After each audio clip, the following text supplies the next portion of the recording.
వసుంధరాదేవి అయితే మాలిని బాధను చూడలేక ఎలాగైనా పిల్లల్ని దత్తత తీసుకొనైనా మాలినికి ఇచ్చి తనని సంతోషపెట్టాలని చెప్పేసి అనాథాశ్రమంకైతే వస్తూ ఉంటుంది. ఇంతలో అక్కడ ఉన్న ఆవిడనైతే మాకు పిల్లలు కావాలని అని చెప్పేసి అయితే అడుగుతూ ఉంటుంది. ఆ మాటలకి అక్కడ ఉన్న వాళ్ళ పేరెంట్స్ పేర్లేమేంటో చెప్పండి అని చెప్పేసి అయితే అడుగుతూ ఉంటుంది. ఆ మాటలకు అక్కడ ఉన్న వసుంధరాదేవి అయితే అరవింద్, మాలిని అని చెప్పేసి అయితే అంటూ ఉంటుంది. ఆ మాటలకు అక్కడ ఉన్న ఆ మేడం అయితే మొత్తం పేపర్స్ అన్నీ చెక్ చేస్తూ ఉంటుంది. ఇంతలో అక్కడ ఉన్న వసుంధరాదేవితో వీళ్ళకి పిల్లల్ని ఇవ్వడం కుదరదండి అని చెప్పేసి అయితే అంటూ ఉంటుంది. ఆ మాటలు వినగానే అక్కడ ఉన్న వసుంధరాదేవి అయితే ఒక్కసారిగా షాక్ అయిపోతూ ఉంటుంది. ఏంటి ఏమంటున్నారు మీరు అని చెప్పేసి అయితే అడుగుతూ ఉంటుంది. అవును మేడం, వీళ్ళకి పిల్లల్ని ఇవ్వము అని చెప్పేసి అయితే అంటూ ఉంటారు.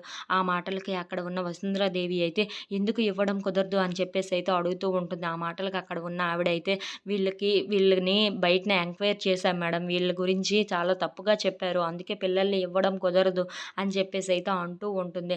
ఆ మాటలు వినగానే అక్కడ ఉన్న వసుంధరాదేవి అయితే అవునా, ఎవరు చెప్పారు, నా కూతురు కోసం ఎవరు తప్పుగా చెప్పారని చెప్పేసి అయితే అడుగుతూ ఉంటుంది. అవన్నీ మాకు తెలియవు మేడం, మేము చెప్పకూడదు అని చెప్పేసి అయితే అంటూ ఉంటుంది.